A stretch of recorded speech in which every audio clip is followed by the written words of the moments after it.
الحمدللہ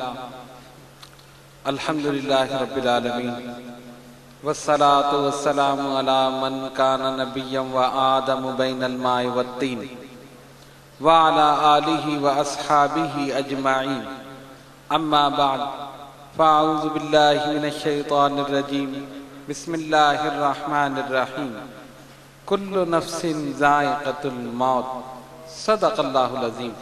بارگاہ رسالت میں درود پاک کا نذرانہ پیش کیجیے۔ اللہم صلی علی سیدنا مولانا محمد وعلی آل سیدنا مولانا محمد صلاۃ دائمۃ بدوام الملک الحی القیوم۔ مبدأ فیاض عالم رہنمائے خاص و عام، مبدأ فیاض عالم رہنمائے خاص و عام، یعنی ایک درویش کامل، ایک مرد نیک نام، جن کی صورت نور معنی کی علم بردار تھی، جن کی سیرت تھی کمالات حقیقت القیام، صوفی و صافی رحل جادہ عرفان حق، صاحب سجادہ آل سید خیر الانام، ایک ضرب حق لگا کر واصل حق ہو گئے، ایک ضرب حق لگا کر واصل حق ہو گئے، نعرہ اللہ سے حاصل کیا ہو کا مقام، سال رحلت یوں لکھو مائل کے مرد جنتی، حاجی سید محمد طاہر اشرف نیک نام۔ جلیل القدر علماء اکرام، مشائخ اعظام اور اہل طریقت اور محبت، السلام علیکم ورحمۃ اللہ وبرکاتہ۔ وقت کافی ہو چکا ہے اور ہماری یہ محفل اختتامی مراحل طے کر رہی ہے۔ میں چند گزارشات آپ کے سامنے پیش کر کے اجازت چاہوں گا۔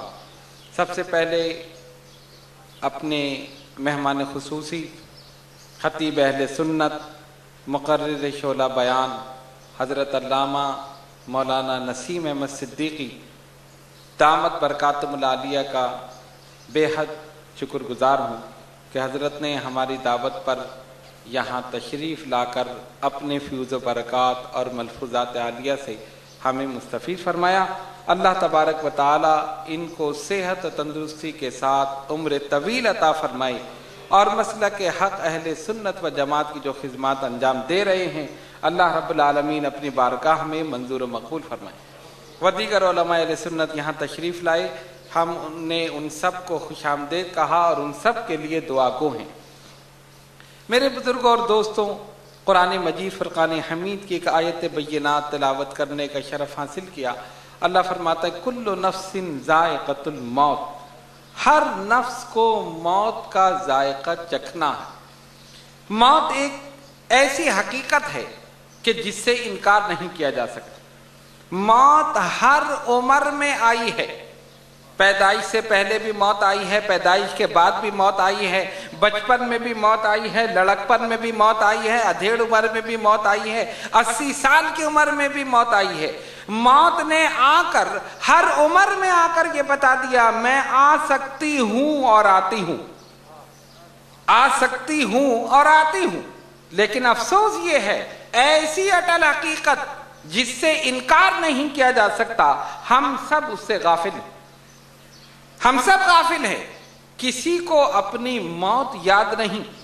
جب کسی کو دفن کرنے جائیں تو موت کو یاد کر لیں، جب کسی کا انتقال ہو جائے تو موت کو یاد کر لیں، جب کسی کے جنازے میں شرکت کی تب موت کو یاد کر لیا۔ لیکن کچھ نیک بندے ایسے ہوتے ہیں جو ہر وقت ہر لمحے موت کو یاد رکھتے ہیں، ہر وقت ہر لمحے موت کو یاد رکھتے ہیں۔ ہم اپنی زندگی کے ایک لمحے کے متعلق نہیں کہہ سکتے کہ اس لمحے کے بعد ہم زندہ رہ سکتے ہیں۔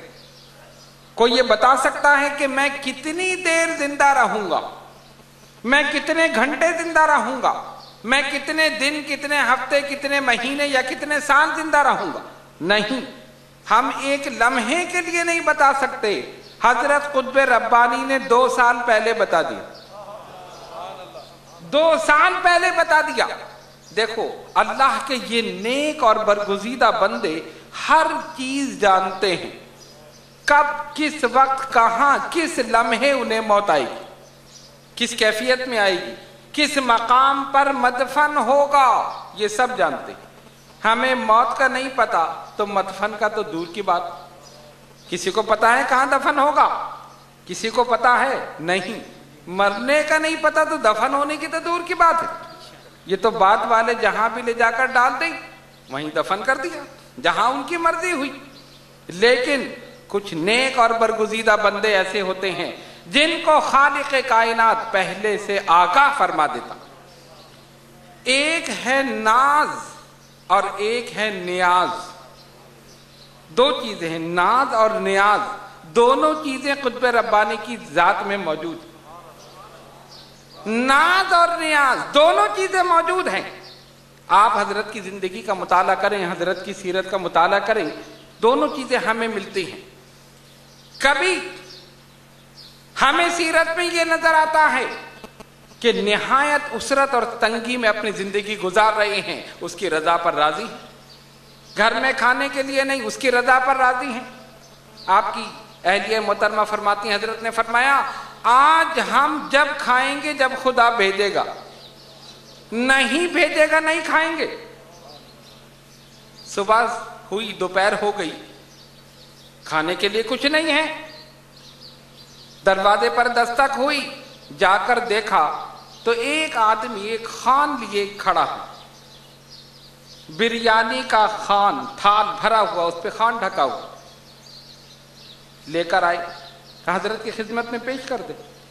لا کر خالی کیا، واپس دینے کے لیے گئے تو کوئی موجود نہیں، کوئی موجود نہیں۔ ولی کی زبان سے نکلا کہ اللہ بھیجے گا تو کھائیں گے، اللہ تعالیٰ نے بھیج دیا۔ کہاں سے آیا اور کون دے کر چلا گیا یہ پتہ بھی نہیں چلا کہ کس نے بھیج دیا۔ ناز اور نیاز۔ اور کبھی ہم اس کیفیت میں دیکھتے ہیں کہ اپنے بھائی حضرت سید سلطان اشرف شہید رحمت اللہ علیہ کی لاش کو دیکھ کر فرماتے ہیں وَلَا تَقُولُوا لِمَنْ يُقْتَلُ فِي سَبِيلِ اللَّهِ أَمْوَاتٌ بَلْ أَحْيَاءٌ وَلَٰكِن لَا تَشْعُرُونَ۔ کبھی ان اللہ مع الصابرین پڑھتے ہیں اور اللہ کی رضا پر راضی ہیں، صبر کر رہے ہیں، شکر کر رہے ہیں۔ اور کبھی وہ وقت ہے کہ اپنے مریدین میں بیٹھے ہیں، بالکل صحت ہے، تندرستی ہے، فرماتے ہیں ہم نے اللہ کی بارگاہ میں ایک درخواست دی ہے، کچھ دن کے بعد اس کا جواب ملے گا۔ کسی کو جرت نہیں کہ کیا درخواست دی ہے۔ کچھ دن کے بعد پھر فرمایا، مسکرائے، ہم نے جو بارگاہ رب العزت میں درخواست پیش کی تھی اس کا جواب مل گیا۔ اور سنو درخواست کیا تھی؟ درخواست یہ تھی، ہم نے اللہ کی بارگاہ میں عرض کی کہ ہم نے 54 سال تیری چکی پیسی ہے، 54 سال چکی پیسی ہے، تبلیغ کی ہے، لوگوں کو راہ ہدایت دکھائی ہے، عبادت و ریاضت، چلہ کشی، تمام چیزیں۔ ہم کسی قبرستان میں نہیں جائیں گے، ہمارے لیے الگ جگہ ہوگی، ہم قبرستان میں نہیں جائیں گے۔ ہے کوئی آدمی ایسا کہ جو یہ کہتے کہ میں قبرستان میں نہیں جاؤں گا؟ کوئی کہہ سکتا ہے؟ اٹھا کر سیدھے وہیں پہنچا دیں گے، یہ وہاں نہیں جائے گا تو کہاں جائے گا؟ لیکن اللہ کے ولی کی شان یہ ہے جو زبان سے نکل گیا خالق کائنات پورا کر۔ اللہ فرماتا وَلَئِن سَأَلَنِي لَأُعْطِيَنَّهُ، جو مجھ سے سوال کرتا ہے میں ضرور اسے عطا کر دیتا ہوں۔ پھر فرمایا سنو، 2 سال کے بعد میں اس دنیا سے رخصت ہو جاؤں۔ 2 سال پہلے بتا رہے ہیں، اور فرمایا مجھ پر فالج کے حملے ہو چکے، اب جو فالج کا حملہ ہوگا، جس دن مجھ پر فالج ہوگا اس کے 6 مہینے کے بعد میں دنیا سے رخصت ہوں۔ اتنی کنفرم بات حضرت فرما رہے ہیں۔ اس کے بعد کراچی کے قبرستانوں کی مٹی منگا کر سونگی، فرمایا یہ میری مٹی میں نہیں ملتی، میرے لیے الگ جگہ ہوگی۔ اور اس کے بعد جو درخواست دی تھی وہ بھی بتائی، جو قبولیت ہوئی وہ بھی بتایا، اور پھر فرمایا اب ایک جگہ تلاش کرو جہاں میرا مقبرہ ہوگا، مزار ہوگا، وہاں ایک مسجد ہوگی، ایک محفل خانہ ہوگا، ایک مدرسہ ہوگا، وہاں سے لوگ شفا حاصل کریں گے، فیض حاصل کریں گے۔ لوگ حیران ہیں یہ سب کہاں ہوگا؟ پھر یہ مقام جہاں آج حضرت آرام فرما ہے، اس مقام کی مٹی لائی گئی۔ لوگوں نے کہا کہ ایک جگہ ہے، کیونکہ حضرت کا قیام فردوس کالونی میں تھا، کہا حضور یہاں ایک پلاٹ ہے خالی ہے، اگر آپ کہیں تو وہاں جگہ تلاش کی جائے۔ فرمایا پہلے مٹی لے کر آؤ۔ جب مٹی لائی گئی حضرت قطب ربانی نے سونگا، کہا یہی میری مٹی، سونگ کر بتا دیا کہ میری مٹی ہے۔ اب لوگوں نے کہا یہاں پر تو جنگل ہے، جھاڑیاں ہیں، سانپ ہیں، بچھو ہے، یہاں مقبرہ کیسے بنے گا؟ یہاں یہ مسجد کیسے بنے گی؟ یہاں محفل خانہ کیسے ہوگا؟ حضرت کو لا کر دکھا دو، جب آ کر دیکھ لیں گے تو کینسل کر دیں گے۔ ظاہر ہے ساری چیزیں جنگل میں ہو نہیں سکتی۔ اس زمانے میں میرے والد گرامی حضرت اشرف المشائخ ابو محمد شاہ سید احمد اشرف اشرفی الجیلانی نور اللہ مرقدہ فرماتے ہیں کہ اتنی جھاڑیاں تھیں کہ چلنے کی جگہ نہیں۔ ایک مرید کو بھیجا، اس نے کلہاڑی سے جھاڑیاں کاٹ کر راستہ بنایا اور پھر حضرت کو لے کر آئی۔ صرف یہ مقام جہاں مزار مبارک ہے یہ جگہ کھلی ہوئی تھی، باقی سب جنگل ہی جنگل تھا، درخت ہی درخت۔ حضرت تشریف لائے، تسبیح ہاتھ میں ہے، اس مقام پر ٹہلتے رہے۔ ایک جگہ سے مٹی کھدوائی، جگہ کھودو مٹی نکال کر دسونگی، دوسری جگہ، تیسری جگہ، پھر جس جگہ مزار مبارک ہے یہاں کی مٹی سونگی، فرمایا یہی ہماری آخری آرام گاہ، اور اپنے دستے مبارک سے ایک اینٹ وہاں دفن کر دی کہ اس وقت یہ اینٹ نشاندہی کرے گی اسی مقام پر میرا مزار بنے گا۔ انہوں نے کہا، والد گرامی فرماتے ہم نے سوچا کہ ہم تو اسی لیے لائے تھے کہ کینسل کر دیں گے، انہوں نے تو کنفرم کر دی یہی جگہ ہوگی۔ فرماتے ہیں کہ ہم بھائی آپس میں، والد گرامی فرماتے ہیں ہم بھائی آپس میں کھڑے ہو کر کہہ رہے ہیں کہ حضرت نے یہ جگہ پسند کی، یہاں کیسے ہوگا؟ یہاں کون آئے گا؟ اس جنگل میں کون آئے گا؟ آپ دور کھڑے تھے، دور سے آپ نے سمجھ لیا اور فرمایا تم کیا سمجھتے ہو یہ جنگل اسی طرح رہے گا، میرے اس زمین میں آنے کی دیر ہے، یہ جنگل منگل بن جائے گی، یہاں پر رونق ہوگی، یہاں پر رات کو لوگ فیض حاصل کریں گے اور راتوں کو عبادت کریں گے اور روحانی قلبی سکون حاصل کریں گے۔ آج سے 55 سال پہلے اللہ کے ولی نے جو فرمایا، آج ہماری نگاہیں اسی منظر کو دیکھ رہی ہیں۔ شاندار مقبرہ بھی ہے، شاندار مسجد بھی ہے، محفل خانہ بھی ہے، فیض جاری بھی ہے۔ قطب ربانی کا یہ عظیم الشان مقبرہ ان کی عظیم شخصیت کی یاد دلا رہا ہے، ان کے مقبرے کا یہ بلند و بالا مینار ان کے بلند کردار کی یاد دلا رہا ہے، ان کا یہ چمکتا ہوا سفید گنبد ان کے چمکتے ہوئے سفید چہرے کی یاد دلا رہا۔ یہ سب ان کا فیض جاری ہے انشاءاللہ تا قیامت جاری رہے۔ اور کیفیت کیا تھی جب وصال مبارک کا وقت قریب آیا؟ جیسا کہ حضرت نے فرمایا تھا کہ فالج کا حملہ ہوگا، تہجد کی نماز کے لیے اٹھے، زبان پر، ہاتھ پر اور ایک پیر پر فالج کا حملہ ہو، اور جب کسی کی زبان بند ہو جائے تو بات سمجھانے میں کتنی دشواری ہوتی، لیکن میرے والد گرامی فرماتے ہیں کہ حضرت قطب ربانی کی یہ کیفیت تھی کہ زبان بند تھی لیکن جو کچھ کہنا چاہتے تھے اپنے سامنے والے کے ذہن میں ڈال دیا کرتے تھے، کیسے ہی اشارہ کرتے تھے وہ سمجھ جاتا تھا حضرت کیا چاہتے ہیں۔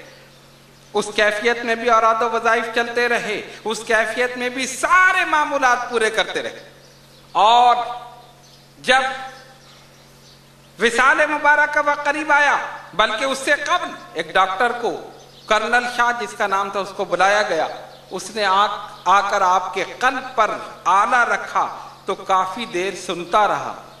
لوگوں نے کہا یہ تو چند منٹ کی بات ہوتی، آلہ لگا کر سن لیا، چند منٹ کی بات ہے، دل کی کیفیت دیکھنی ہے۔ کافی دیر سن رہا، اس کے بعد دیکھا، معائنہ کیا، اور جب جانے لگا تو پوچھا یہ کون ہے؟ لوگوں نے کہا آپ جسمانی طبیب ہیں، حضرت روحانی طبیب۔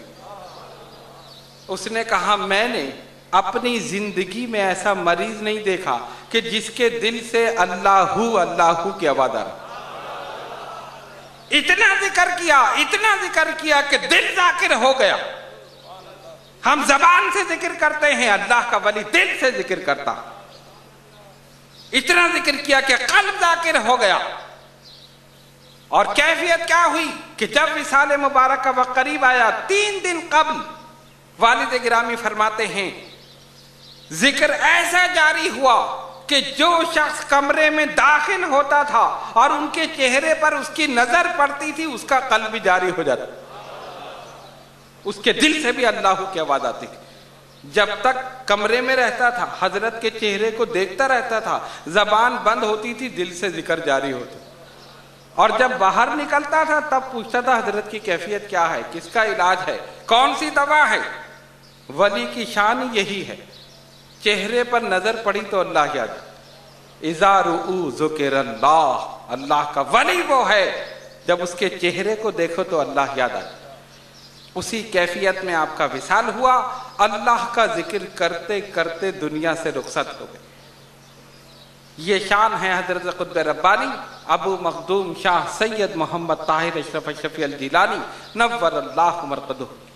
جید علماء مشائخ نے آپ کے جنازے میں شرکت کی، غزالی دورہ نے نماز جنازہ پڑھائی، اور اسی نشان کردہ جگہ پر اپنے دست مبارک سے جو اینٹ دفن کی تھی اسی مقام پر آج آپ کا مزار مبارک ہے جو مرجع خلائق پناہ ہوا.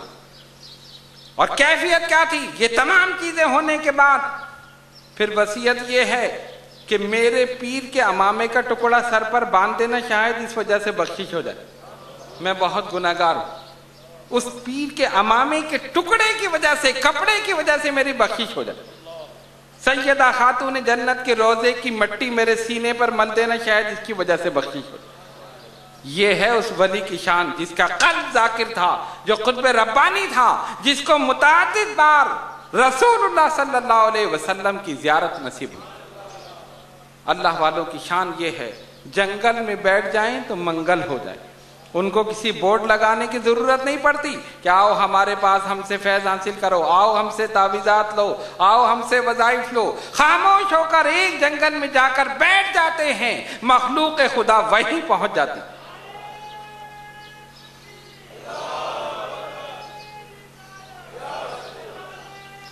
الحمدللہ حضرت قطب ربانی کا فیض جاری ہے اور انشاءاللہ تا قیامت جاری رہے گا. آج لوگ دیکھتے ہیں، کچھ حسد کرتے ہیں، کچھ دشمنی کرتے ہیں، کچھ عجیب عجیب بات کرتے ہیں، لیکن ہم صرف ایک بات کرتے ہیں جو حضرت علامہ نسیم احمد صدیقی دامت برکاتہم العالیہ نے حضرت امام عبداللہ یافعی کہ رحمت اللہ علیہ کے حوالے سے کی کہ اس کو نہ دیکھو، اس کے پیچھے دیکھو لائن لگی ہوئی.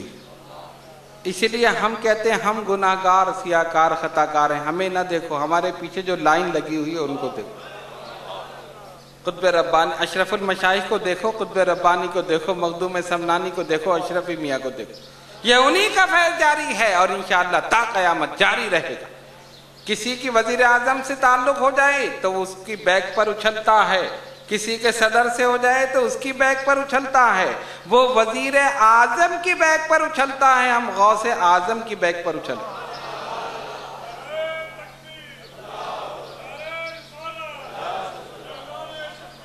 الحمدللہ علی احسانہ. اس سلسلے میں سلسلہ اشرفیہ میں مخدوم سمنانی کا فیض بھی ہے، غوث جیلانی کا فیض بھی ہے، قطب ربانی کا فیض بھی ہے، اشرف المشائخ کا فیض بھی ہے.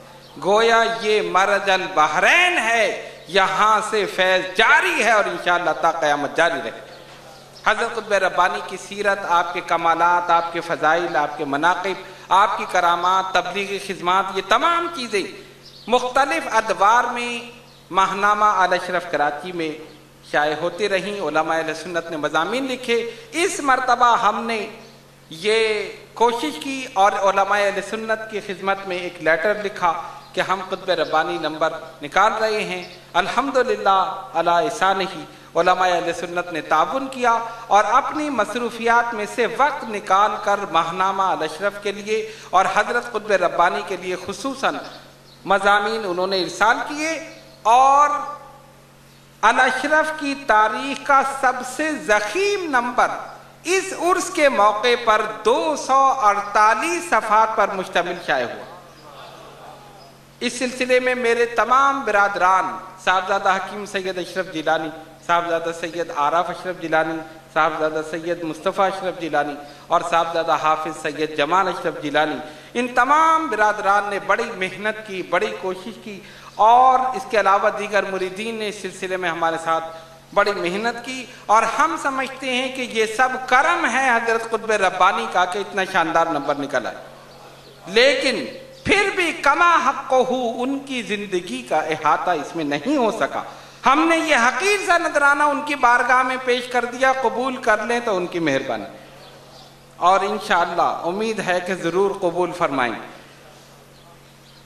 ماہنامہ الاشرف کا یہ نمبر موجود ہے۔ آپ تمام حضرات سے ہماری یہ گزارش ہے، اور جتنے بھی یہاں موجود ہیں مریدین، معتقدین، متوسلین، وہ سب اس نمبر کو حاصل کریں۔ اس میں حضرت کی زندگی پر تمام میٹر موجود ہے، جس کو آپ پڑھیں گے تو آپ کو پتہ چلے گا کہ حضرت قطب ربانی کی شخصیت کیا تھی۔ آخر میں مرکزی حلقہ اشرفیہ کے تمام اراکین، تمام عہدیداران، جن لوگوں نے بڑے خلوص اور محبت کے ساتھ اس عرس مبارک میں، اس کے انتظامات میں حصہ لیا، دن رات حصہ لیا، پورے شہر کراچی میں بینر لگائے، ہمارے میرپور خاص سے آئے ہوئے حلقہ اشرفیہ کے تمام مریدین، خصوصاً مفتی شریف سعیدی اشرفی دامت برکاتہم العالیہ، ان کے تمام حضرات نے، اراکین نے وہاں پر بھی بینر لگائے، ٹھٹے میں بھی لگے، جتنے بھی تھے سب نے بڑی محنت کی، کوشش کی۔ ہم سمجھتے ہیں کہ جس نے بھی جس طرح بھی اس عرس کے انعقاد میں، انتظامات میں حصہ لیا، انشاءاللہ حضرت قطب ربانی کا فیض ضرور ملے گا، خالی کوئی نہیں جائے۔ بلکہ میں یہاں تک کہتا ہوں جو چل کر اس خانقاہ میں آ گیا ہے خالی نہیں جائے گا، فیض لے کر جائے۔ اللہ تبارک و تعالی ہم سب کو حضرت قطب ربانی کے فیضان سے مستفید فرمائے، اور ان کے نقش قدم پر چلنے اور ان کے مشن کو زندہ رکھنے کی توفیق عطا فرمائے۔ وآخر دعوانا الحمدللہ رب العالمین۔